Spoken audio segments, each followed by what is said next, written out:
എനിക്കറിയാം അനേക ചിന്തകൾ പ്രിയപ്പെട്ടവരുടെ മനസ്സിലുണ്ട്. നമ്മുടെ സമയം മുന്നിൽ കണ്ടുകൊണ്ട് ഞാൻ 1-2 വാക്യങ്ങൾ വായിക്കാം. വളരെ പരിചയമായതാണ്. ചില കാര്യങ്ങൾ ഈ പറഞ്ഞ സാക്ഷ്യത്തോടുള്ള ബന്ധത്തിൽ കർത്താവ് നൽകി തന്നു എന്നുള്ളത് വളരെ കോൺഫിഡൻ്റ് ആയിട്ട് ചില വാക്യങ്ങൾ എനിക്കറിയാം. എന്നെ ഒരു പ്രസംഗ ശൈലിയിൽ ഒത്തിരി സൗണ്ടൊക്കെ എടുത്ത് നോൺ സ്റ്റോപ്പ് ഒന്നും ആരും ചിന്തിക്കണ്ട. വില്ലേജിൽ നേപ്പാൾ പത്തനംതിട്ടയിൽ നിന്ന് പോയത് കൊണ്ട് വില്ലേജ് സ്റ്റൈലിലാണ് ഇതൊക്കെ. അതുകൊണ്ട് കാര്യങ്ങളൊക്കെ മനസ്സിലാകും എന്ന് ഞാൻ പൂർണ്ണമായിട്ട് വിശ്വസിക്കുന്നു. കർത്താവിൻ്റെ ആത്മാവിൽ ശരണപ്പെട്ട ദൈവവചനത്തിൻ്റെ ആ മാധുര്യം ഇന്ന് രാത്രിയിലും ആസ്വദിക്കുവാൻ ചില വാക്യങ്ങൾ കർത്താവ് നമുക്ക് നൽകി തരട്ടെ എന്ന് നമുക്ക് പ്രാർത്ഥിക്കാം. യെശയ്യാവ് 45-ാം അധ്യായം, യെശയ്യാ ചാപ്റ്റർ 45. യെശയ്യാവിൻ്റെ പുസ്തകം 45-ാം അധ്യായം, അതിൻ്റെ 3-ാമത്തെ വാക്യം ഞാൻ വായിക്കാം. ഐശയ്യാ ചാപ്റ്റർ 45 വേഴ്സ് 3. യെശയ്യാവിൻ്റെ പുസ്തകം, പ്രവചന പുസ്തകം 45-ാം അധ്യായം, അതിൻ്റെ 3-ാമത്തെ വാക്യം. നിന്നെ പേർ ചൊല്ലി വിളിക്കുന്ന ഞാൻ യഹോവ, ഇസ്രായേലിൻ്റെ ദൈവം തന്നെ എന്ന് നീ അറിയേണ്ടതിന് ഞാൻ നിനക്ക് ഇരുട്ടിലെ നിക്ഷേപങ്ങളെയും മറവിടങ്ങളിലെ ഗുപ്ത നിധികളെയും തരാം. ഞാൻ അവസാനത്തെ ഭാഗം വീണ്ടും കൂടെ ഒരു പ്രാവശ്യം കൂടെ വായിക്കാം. ഞാൻ നിനക്ക് ഇരുട്ടിലെ നിക്ഷേപങ്ങളെയും മറവിടങ്ങളിലെ ഗുപ്ത നിധികളെയും തരും. വായിച്ചോ? എല്ലാവരും വായിച്ചോ? ഇനി ശ്രദ്ധിക്കുക. ഇത് വിശ്വാസിയോടല്ല പറഞ്ഞേക്കുന്ന കർത്താവ്. ദൈവനായിരിക്കുന്ന ദൈവം ഇത് പറഞ്ഞതൊരു വിശ്വാസിയോടല്ല. ഐശയ്യാ 45, യെശയ്യാവിൻ്റെ പുസ്തകം 45. ഇത് പറഞ്ഞിരിക്കുന്നത് ഒരു വിശ്വാസിയോടല്ല, ഇത് പറഞ്ഞിരിക്കുന്നത് ഒരു യഹൂദനോടുമല്ല. പിന്നെ ആരോടാ പറഞ്ഞേ? 45-ാം അധ്യായത്തിൻ്റെ ആദ്യ ഭാഗത്ത് പറയുന്നുണ്ട്, അന്യജാതിക്കാരനായിരിക്കുന്ന കോരഹ് എന്ന് പറയുന്ന ഒരു രാജാവിനോട്, ഒരു നേതാവിനോട്, ലീഡറിനോട് പറഞ്ഞതാണ്. ഒത്തിരി കാര്യങ്ങൾ ഞാൻ പറയുവാനായിട്ട് ആഗ്രഹിക്കുന്നു. ഒന്ന് ശ്രദ്ധിച്ചാട്ടെ. ഞാൻ നിനക്ക് ആ എക്സ്പ്രഷൻ ശ്രദ്ധിച്ചോ? ഇരുട്ടിലെ നിക്ഷേപം. പിന്നെ ഇംഗ്ലീഷിൽ അത് വളരെ ക്ലിയർ ആണ്, ട്രഷേഴ്സ് ഓഫ് ഡാർക്ക്നെസ്. രണ്ടാമത് പറഞ്ഞേക്കുന്നത് hidden wealth of secret place, മറവിടങ്ങളിലെ ഗുപ്തനിധി.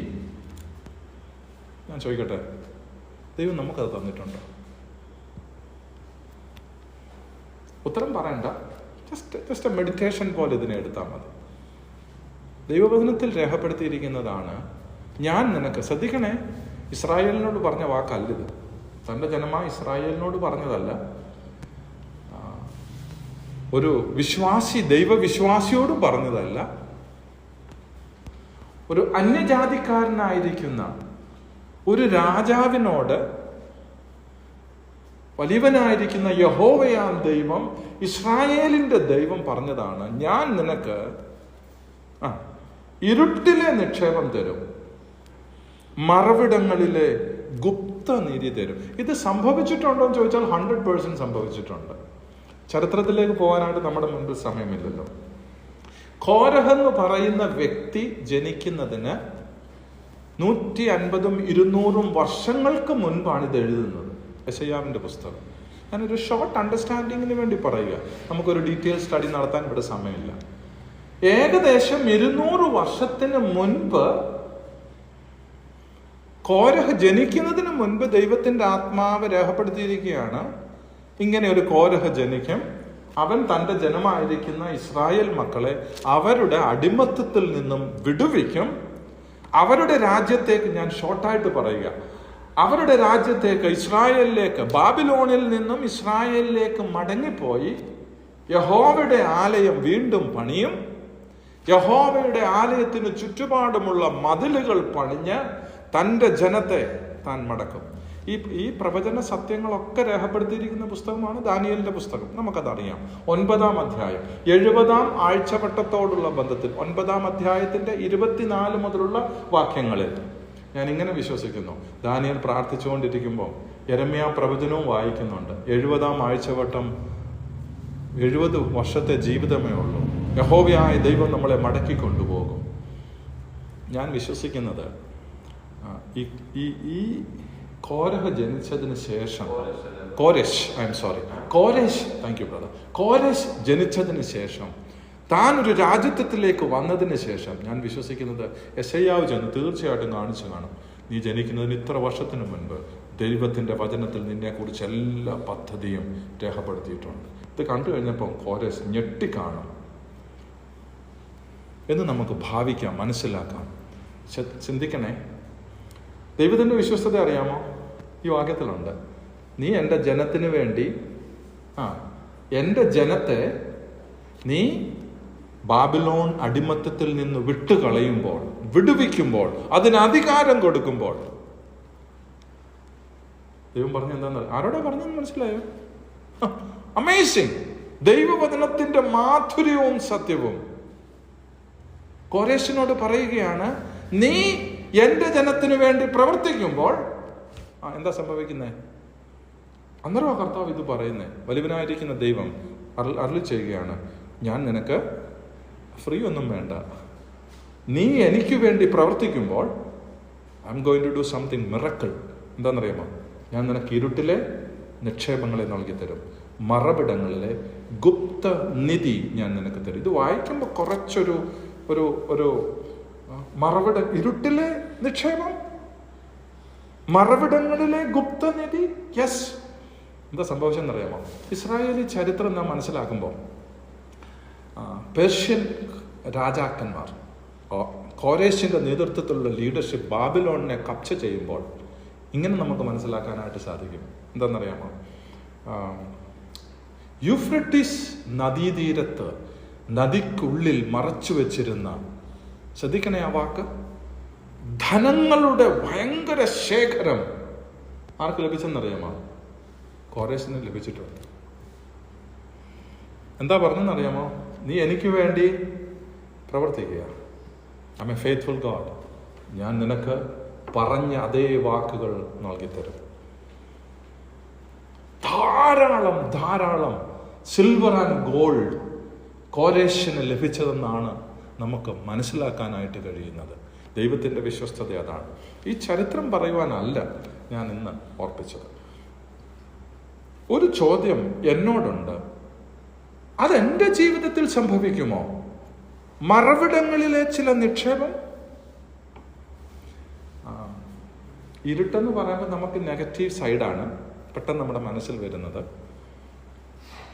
എന്നാൽ ഇരുട്ടിനെ കുറിച്ച് ദൈവവചനത്തിൽ രേഖപ്പെടുത്തിയിരിക്കുന്ന ദൈവിക പദ്ധതികൾ വളരെ വ്യത്യസ്തമാണ്. അത് വളരെ പെട്ടെന്ന് എനിക്ക് ലഭിച്ചിരിക്കുന്ന സമയത്തിനുള്ള ഓർപ്പിച്ച് എൻ്റെ വാക്കുകൾ ചുരുക്കാം. ഇരുട്ടിലെ നിക്ഷേപം ഇന്ന് എനിക്ക് ഇവിടെ കൂടി വന്നിരിക്കുന്ന കർത്താവായ യേശുക്രിസ്തുവിൽ വിശ്വസിച്ചിരിക്കുന്ന ദൈവമക്കളായിരിക്കുന്ന നമുക്ക്, എനിക്ക് ഇത് ക്ലെയിം ചെയ്യുവാനായിട്ട് പറ്റും, എനിക്കിത് അനുഭവിപ്പാനായിട്ട് പറ്റും. That's only acting in faith. ഞാൻ എന്തിനാ ഇത് വായിച്ചെന്നറിയാമോ? 8-9 വർഷമായിട്ട് 8-9 വർഷം വയസ്സ് മാത്രം പ്രായമുള്ളപ്പോൾ നേപ്പാളിനെ കുറിച്ച് കേട്ട വ്യക്തിയാണ് ഞാൻ. അന്ന് ഈ വാക്യമൊന്നും എനിക്കറിയില്ല. കാലങ്ങൾ കടന്നുപോയി. 98 വിശ്വാസത്തിൻ്റെതായിരിക്കുന്ന പത്തനംതിട്ടയിൽ നിന്ന് തന്നെ വിശ്വാസത്തിൻ്റെതായിരിക്കുന്ന ആ ഒരു തീരുമാനമെടുത്ത് 28-29 വയസ്സുള്ളപ്പോൾ എല്ലാ ശുശ്രൂഷകളും നാട്ടിലുണ്ടായിരുന്നു. ഒരു ശുശ്രൂഷ ഇല്ലാതിരുന്നിട്ടില്ല, എല്ലാം ഉണ്ടായിരുന്നു. പക്ഷെ ദൈവം നൽകിയ ആ ഒരു ദൈവിക വിളിക്ക്, കർത്താവെ പോകാം എന്നുള്ള ആ ഒരു സമർപ്പണം അന്ന് ചെയ്തതുകൊണ്ട് ഇന്ന് കോൺഫിഡൻ്റായിട്ട് പറയാൻ കഴിയും, സാമേ, എൻ്റെ ചില സഭ, എൻ്റെ ശരീരമാകുന്ന ആ ബോഡി ഓഫ് ക്രൈസ്റ്റ്, ആ ഇരുളിലെ ചില നിക്ഷേപങ്ങൾ, ആ ഗുപ്ത നിധികളൊക്കെ തരുവാൻ എൻ്റെ ഒരു പദ്ധതി നിന്നിലൂടെ ഉണ്ട്. You just obey it, that's it. ഞാൻ പറഞ്ഞ ആ കൺസെപ്റ്റ് മനസ്സിലാകുന്നുണ്ടോ? ഒന്നും കാണാതെ സഹോദരിയും എൻ്റെ മൂത്ത പെങ്ങളെന്ന് പറയുമ്പോൾ ഷീ 72 നൗ. അളിയൻ കർത്താവിൻ്റെ സന്നിധിയിലേക്ക് ചേർക്കപ്പെട്ടു. കഴിഞ്ഞ 12 വർഷമായി കാഠ്മണ്ഡുവിൽ തന്നെ അടക്കം ചെയ്തു. തൻ്റെ വലിയ ആഗ്രഹമായിരുന്നു. ഇന്ന് പെങ്ങൾ ഒറ്റയ്ക്കേ ഉള്ളൂ. മക്കളൊക്കെ മറ്റ് രാജ്യങ്ങളിലൊക്കെ ആയിരിക്കുന്നു. ഇന്ന് ഒറ്റയ്ക്ക് ആ സ്ഥലത്തായിരിക്കുന്നു. വില്ലേജുകളിലൊക്കെ പോകും, പ്രിയപ്പെട്ടവരെയൊക്കെ കാണും, അവരെ പ്രോത്സാഹിപ്പിക്കും. നമ്മളായിരിക്കുന്ന ആ ഒരു പ്രസൻസ് തന്നെ അവർക്കൊരു ത്രില്ലാണ്. കർത്താവിൻ്റെ പദ്ധതി എൻ്റെ ജീവിതത്തിൽ, ദൈവമക്കളായിരിക്കുന്ന നമ്മുടെ ജീവിതത്തിൽ ആ ഇരുളിൻ്റെതായിരിക്കുന്ന സാഹചര്യത്തിലേക്ക് നാം കടന്നു പോകുമ്പോൾ, മനസ്സിലാക്കുമ്പോൾ, ഞാൻ പറയാം, ഇന്നും കർത്താവ് ചില നിധികൾ, ചില നിക്ഷേപങ്ങൾ ആ ഇരുട്ടിൻ്റെ അനുഭവത്തിൽ വെച്ചിട്ടുണ്ട്. അങ്ങനെ സംഭവിച്ചിട്ടുണ്ട്. നമുക്കറിയാം, നമ്മൾ പോലും നമ്മുടെ നിക്ഷേപങ്ങളൊക്കെ ലോക്കറുകളിൽ വെക്കാറുണ്ട് എന്നുള്ളൊരു ഒരു ഭാഷ നമ്മൾ പ്രയോഗിക്കും. ലോക്കറുകളിലൊക്കെ സൂക്ഷിച്ചു വയ്ക്കുന്ന ഒരു രീതി. ഇന്ന് രാത്രി ഞാൻ ഇങ്ങനെ പറയട്ടെ, എന്നെക്കുറിച്ച്, തൻ്റെ ജനത്തെക്കുറിച്ച്, ദൈവമക്കളെക്കുറിച്ച്, കർത്താവായ യേശു ക്രിസ്തുവിനെ നൽകി വിലയ്ക്ക് വാങ്ങിയ ബോഡി ഓഫ് ക്രൈസ്റ്റ്, കർത്താവിൻ്റെ ശരീരമാകുന്ന സഭയെക്കുറിച്ച്, അതിലെ ഓരോ അംഗങ്ങളെക്കുറിച്ചും കർത്താവിനൊരു വലിയ പദ്ധതി ഇന്നും ഈ ദിവസവുമുണ്ട്. മോളെ, നിന്നെക്കുറിച്ചുള്ള എൻ്റെ പദ്ധതി എന്താണെന്നറിയാമോ? ചില ഇരുട്ടിലെ നിക്ഷേപങ്ങൾ ഞാൻ സൂക്ഷിച്ചു വെച്ചിട്ടുണ്ട്. ഈ ഒരു വചനം വളരെ വ്യക്തമായിട്ട് മനസ്സിലാക്കണം. നമുക്ക് തരാതിരിക്കുവാൻ വേണ്ടിയല്ല ഈ നിക്ഷേപങ്ങൾ, പിന്നെയോ നമുക്ക് തരുവാൻ വേണ്ടി അവൻ എന്ത് ചെയ്തു വെച്ചിരിക്കുക? സ്റ്റോർ ചെയ്ത് വെച്ചിരിക്കുക, വളരെ സൂക്ഷ്മമായിട്ട് വെച്ചിരിക്കുകയാണ്. നമുക്ക് പ്രാർത്ഥിക്കാനുള്ളത് ഇത്ര മാത്രമാണ്. കർത്താവേ, അങ്ങനെയാണെങ്കിൽ അങ്ങയുടെ പദ്ധതി ആ ഇരുട്ടിലെ നിക്ഷേപം കാണുവാൻ, മറവിടങ്ങളിലെ ആ ഗുപ്തനിധി മനസ്സിലാക്കുവാൻ എന്ത് ചെയ്യണം? എൻ്റെ ഉള്ളിലെ കണ്ണുകളൊന്ന് തുറക്കണം. ഞാൻ വിശ്വസിക്കുന്നത് പ്രിയ പിതാവാണ്, അപ്പച്ചനാണ്, തോമസ് അപ്പച്ചനാണ്. മറ്റൊരു അങ്കിളും ഉണ്ട്, ഏകദേശം ഓൾമോസ്റ്റ് സെയിം ഏജ് ആണെന്ന് വിശ്വസിക്കുന്നു. What ever it may B. എന്നെക്കുറിച്ച്, നമ്മളെക്കുറിച്ച്, ഇവിടെ ഇരിക്കുന്ന പ്രിയമുള്ള പിതാക്കന്മാരെ കുറിച്ച്, മാതാപിതാക്കന്മാരെ കുറിച്ച്, സഹോദര സഹോദരിമാരെ കുറിച്ച്, പുറകിലിരിക്കുന്ന എൻ്റെ പ്രിയപ്പെട്ട ഇളയ സഹോദരന്മാരെ കുറിച്ച് ദൈവത്തിൻ്റെ പദ്ധതി ഇന്നും നമുക്ക് വേണ്ടി ദൈവം നൽകി തരുന്നതിന് വേണ്ടിയാണ്. ഈ മറവിടങ്ങളിലെ, ഈ ഇരുട്ടിലെ നിക്ഷേപങ്ങൾ, ഈ ഗുപ്ത നിധികൾ ഇന്നും ദൈവം നൽകി തന്നിട്ടുണ്ട്. ഒറ്റ പ്രാർത്ഥനയുള്ളൂ, കർത്താവേ, അതൊന്ന് കാണുവാൻ എൻ്റെ കണ്ണ് അങ്ങ് തുറക്കണം. വളരെ പെട്ടെന്ന് ഞാൻ മുൻപോട്ട് പോകട്ടെ.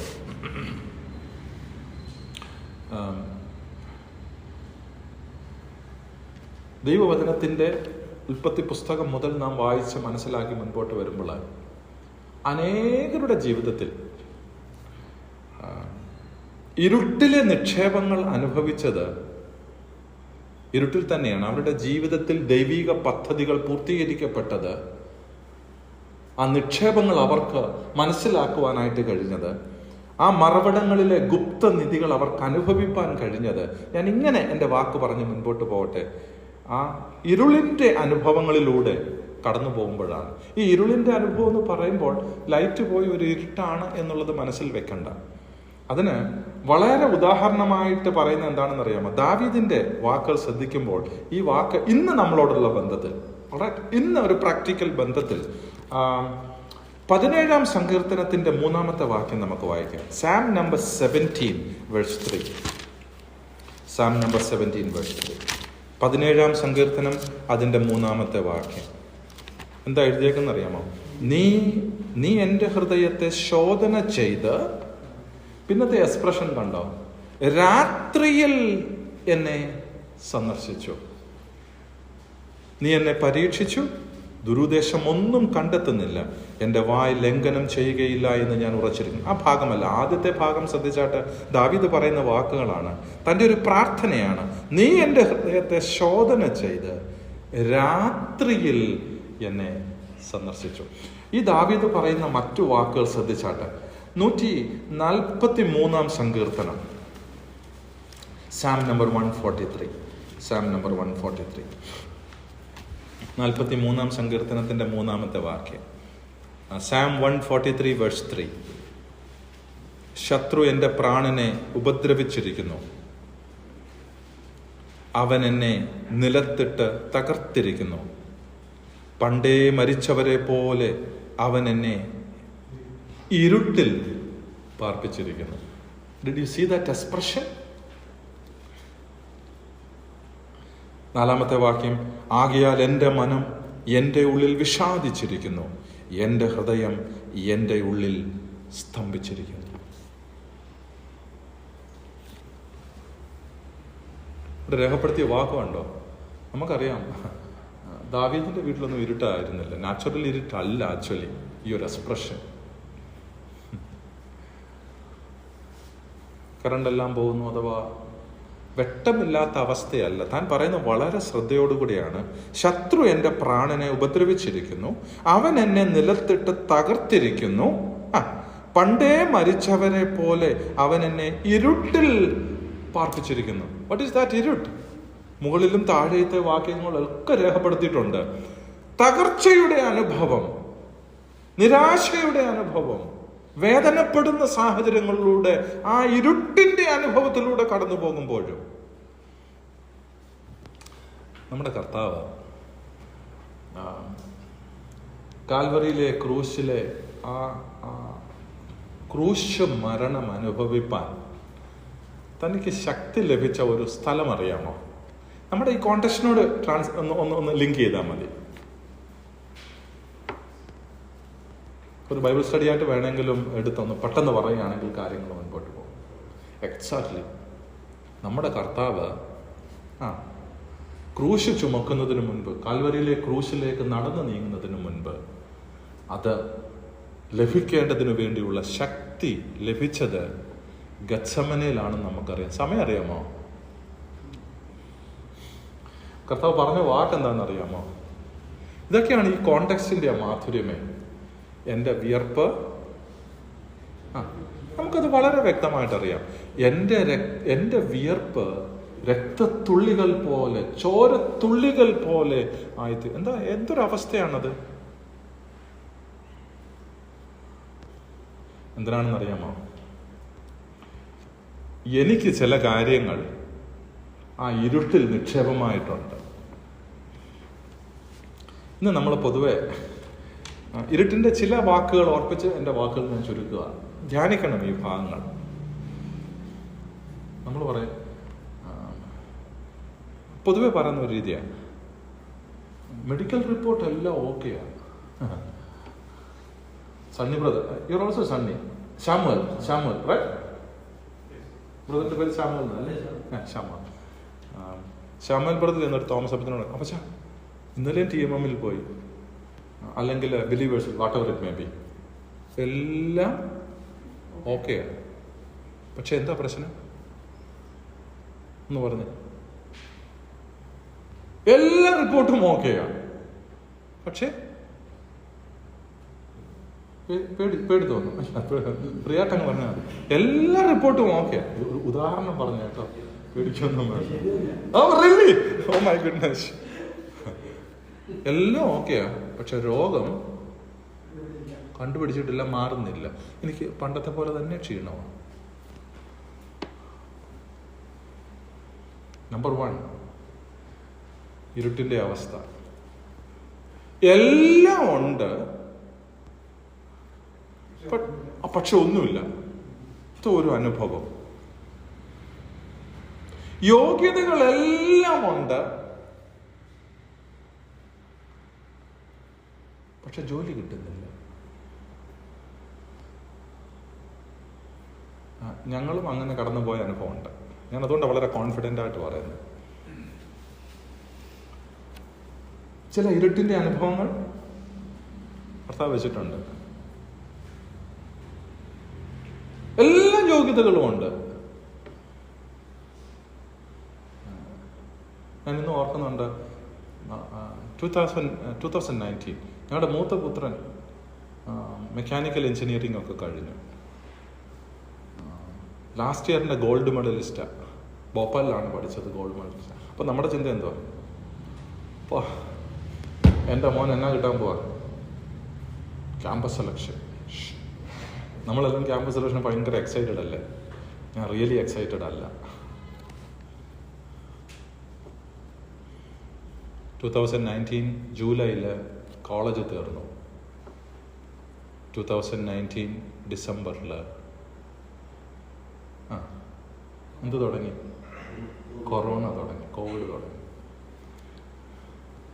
ഇന്ന് ഞങ്ങൾ യാത്ര ചെയ്തപ്പോൾ ഞാൻ പറഞ്ഞു, മാനേജേഴ്സിൻ്റെ, കമ്പനി ഓണേഴ്സിൻ്റെ മുമ്പിൽ CV ഇരിപ്പുണ്ട്, ഇന്ന് വരെ വിളിച്ചിട്ടില്ല ജോലിക്ക് വേണ്ടി. Believe me.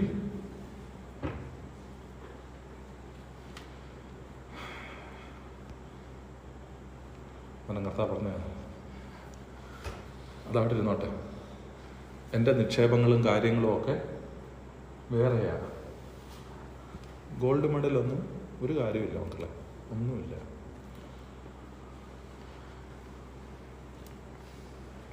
നാളെ ജോലിയുണ്ട്.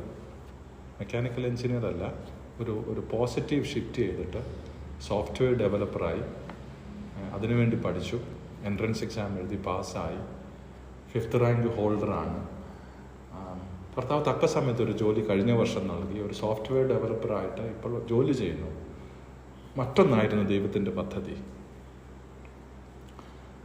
അപ്പനമ്മമാർ നാച്ചുറലി 2019 കോവിഡ് തുടങ്ങി 20, 21, 22 ഞെട്ടിപ്പോയ വർഷങ്ങളാണ് നമുക്കെല്ലാം. അപ്പം കർത്താവ് പറഞ്ഞത്, ചില ഇരുട്ടിലെ നിക്ഷേപങ്ങൾ still there, it is there, I will reveal it.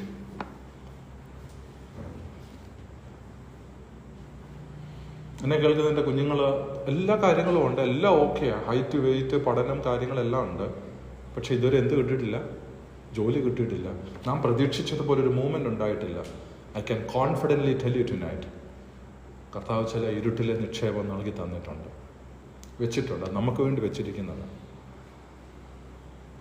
മറവിടങ്ങളിലെ ചില ഗുപ്ത നിധികൾ നമുക്ക് വേണ്ടി കർത്താവ് നൽകി തന്നിട്ടുണ്ട്. Search it, reach to him. ഇരുട്ടിന്റെ യാമങ്ങളിൽ അവന്റെ അടുത്തേക്ക് തന്നെ ചെന്ന് അത് മനസ്സിലാക്കി ധൈര്യത്തോടെ ജീവിക്കുവാനാണ് കർത്താവ് എന്നെക്കുറിച്ച്, നമ്മളെക്കുറിച്ച് ആഗ്രഹിക്കുന്നത്. ഞാൻ ജോസഫിനെ കുറിച്ച് പഠിക്കുകയും ഒക്കെ ചെയ്യുമ്പോൾ, ജോസഫിനെ ഇത്രയും നാളങ്ങ് നടത്തണമായിരുന്നു. Such a long 13 years of pain. 17ാമത്തെ വയസ്സിലാണ് ജോസഫ് അപ്പനൊരു പുതിയ വസ്ത്രമൊക്കെ നൽകുന്നു. ഞാനൊരു ജസ്റ്റ് ഒന്ന് മനസ്സിലാക്കാൻ പറയാം. അപ്പം പറയുന്നു, എടാ കുഞ്ഞെ, ചേട്ടന്മാരുടെ ഒക്കെ പോകും. ഏത് ചേട്ടന്മാരുടെ ഒക്കെ എന്നറിയാമോ? ഇറ്റ്സ് എ ബ്യൂട്ടിഫുൾ എക്സ്പ്രഷനാണ് ദൈവത്തിൻ്റെ വചനത്തിൽ. ജോസഫിനെ കുറിച്ച് എഴുതിയിരിക്കുന്നത്, അപ്പൻ വസ്ത്രം കൊടുത്തപ്പോഴേ ഇവിടെ എന്ത് തുടങ്ങി? പ്രശ്നങ്ങൾ തുടങ്ങി. അത് തന്നെ തീർന്നില്ല, ഒരു സ്വപ്നം കൂടെ കണ്ടു. ഇവർ പറഞ്ഞ് എന്താണെന്നറിയാമോ? ആ ജ്യേഷ്ഠന്മാരുടെ അടുക്കലേക്കാണ് ഭക്ഷണവുമായിട്ട് പോകുന്നത്. ജോസഫ് പറഞ്ഞില്ല, I will not go. He said, I will go. ദൂരം വെച്ച് കണ്ടപ്പോഴേ പറഞ്ഞ എന്താണെന്നറിയാമോ? സ്വപ്നകാലം വരുന്നുണ്ട് കേട്ടോ, ഇത് തന്നെ നല്ല അവസരം. അവന്റെ സ്വപ്നം, അടുത്ത എക്സ്പ്രഷൻ അറിയാമോ? ഇവന്റെ സ്വപ്നം എന്തായി തീരുമെന്ന് നമുക്കൊന്ന് കാണാം. ഇപ്പം ആരില്ല, അപ്പനില്ല, ഒറ്റയ്ക്ക് വരിക. എന്തോ കൊണ്ട് വരിക? ഭക്ഷണമായിട്ട് വരിക. അത് എനിക്ക് ഇപ്പോഴും മനസ്സിലാകാത്ത ഒരു സൈക്കോളജിക്കൽ ഫാക്ട്, അതിൻ്റെ മാധുര്യം. ജോസഫിനെ പിടിച്ച് പൊട്ടക്കണറ്റിലോട്ട് ഇട്ടിട്ട് ഇവർ ചെയ്യുന്ന എന്താണെന്ന് അറിയാമോ? ജോസഫ് കൊണ്ടുവന്ന ഭക്ഷണം കഴിച്ചോണ്ടിരിക്കുക. അങ്ങനെ എഴുതിയേക്കുന്നേ. അനിയൻ കൊണ്ടുവന്ന ഭക്ഷണം കഴിച്ചോണ്ടിരിക്കുക. എവിടെ തള്ളിയിട്ടിട്ട്? പൊട്ടക്കണറ്റിലോട്ട് തള്ളിയിട്ടിട്ട്. അപ്പൊ ചിലരൊക്കെ നമ്മൾ എവിടെയും കൂടെ തള്ളിയിടും, പൊട്ടക്കണറ്റിലോട്ടൊക്കെ തള്ളിയിടും. പക്ഷെ ദൈവം വിശ്വസ്തനാണ്. ആ ഇരുട്ടിലെ നിക്ഷേപം still it is for you and me. പിന്നെ നമ്മൾ വായിക്കുന്നത്, അനേക സ്റ്റേജസ് ഓഫ് ലൈഫിൽ കൂടെ കഴിഞ്ഞിട്ട് 30ാമത്തെ വയസ്സിലാണ് ജയിലിൽ നിന്നൊരു മുക്തം. ആരായിട്ട് തീരുന്നതാ? Chief personality of the king. എന്നെ കേൾക്കുന്ന എൻ്റെ പ്രിയപ്പെട്ട മാതാപിതാക്കന്മാരെ, സഹോദരങ്ങളെ, സഹോദരിമാരെ, ചില പ്രോസസ്സ് കർത്താവ് ചിലപ്പോൾ അനുവദിക്കും. നമുക്ക് ചിന്തിക്കും, why did the Lord allowed it? എന്തിന് ദൈവം ഇത്രയും ലോങ് കാര്യങ്ങൾ, ഇത്രയും പരീക്ഷണങ്ങളിലൂടെ ജോസഫിനെ നടത്തി വിടണം? 13 years. ജോസഫേ, ഈ ഇരുളിൻ്റെ ജീവിതത്തിലൂടെയൊക്കെ കടന്നു പോയെങ്കിൽ ഞാൻ തരുന്ന നിക്ഷേപം അത് റിയാലിറ്റി ആകത്തുള്ളൂ ജോസഫ്.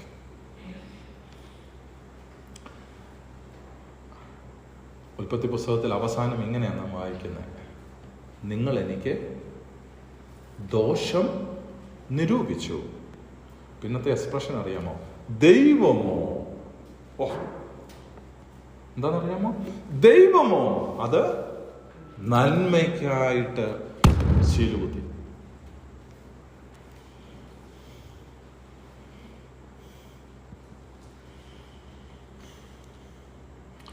ഇങ്ങനെ പറഞ്ഞ് ഞാൻ എൻ്റെ വാക്ക് ചുരുക്കട്ടെ. ജീവിതത്തിൻ്റെ ഒരു നിക്ഷേപമില്ലെങ്കിലും 2000 വർഷങ്ങൾക്ക് മുൻപ് നമ്മൾക്ക് വേണ്ടി എന്നെ അവിടുന്ന് ആയിരിക്കുന്ന ആ ഒരു പദവിയിലേക്ക് ഉയർത്തുവാൻ തക്കവണ്ണം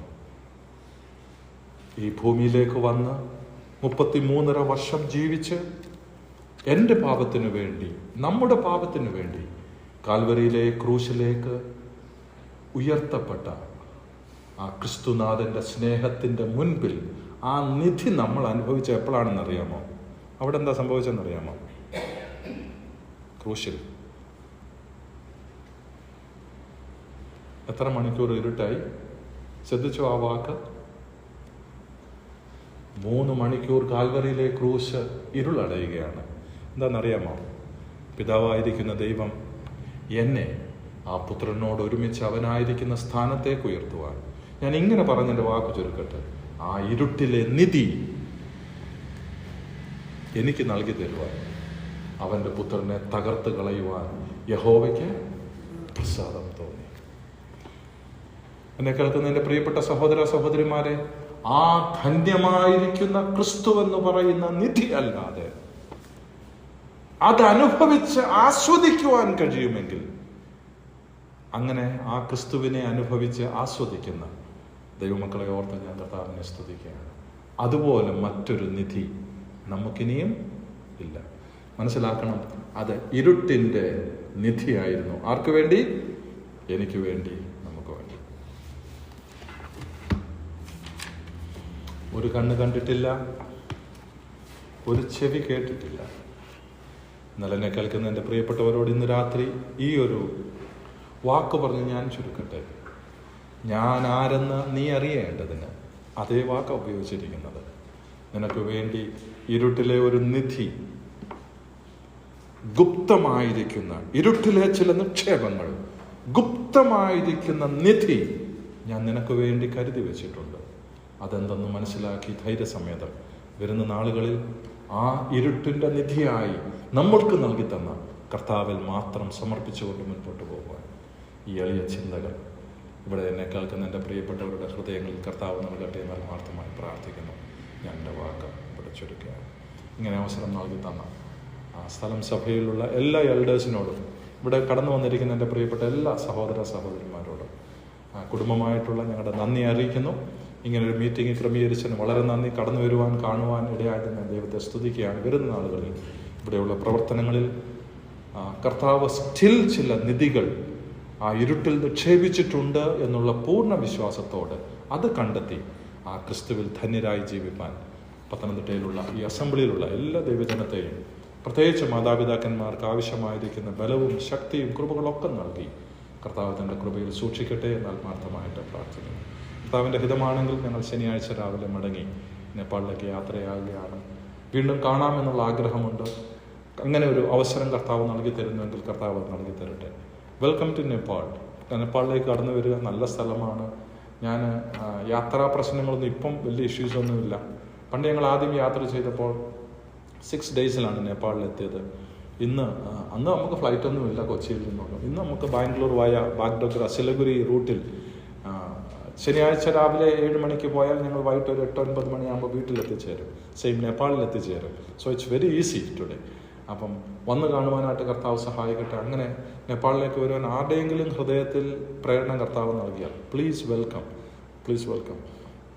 ആ നിലയിൽ കർത്താവിൻ്റെ വേല കണ്ട് സന്തോഷിക്കുവാൻ കർത്താവ് സഹായിക്കട്ടെ. അല്ല, കർത്താവിൻ്റെ വരവാണെങ്കിൽ നിത്യതയുടെ ആ ഭവനത്തിൽ കാണും. നമുക്ക് വേണ്ടി ഒരുക്കിയിരിക്കുന്ന എല്ലാ നിധിയും നാം ആസ്വദിക്കും എന്നുള്ള പൂർണ്ണ നിശ്ചയത്തോടെ അവൻ്റെ മഹത്വത്തിൽ ആ പ്രത്യാശയോടെ ജീവിക്കുവാൻ കർത്താവ് നമ്മളെ സഹായിക്കുമാറാകട്ടെ. അവൻ്റെ നാമം എന്നേക്കും വാഴ്ത്തപ്പെടുമാറാകട്ടെ. Thank you once again. God bless U.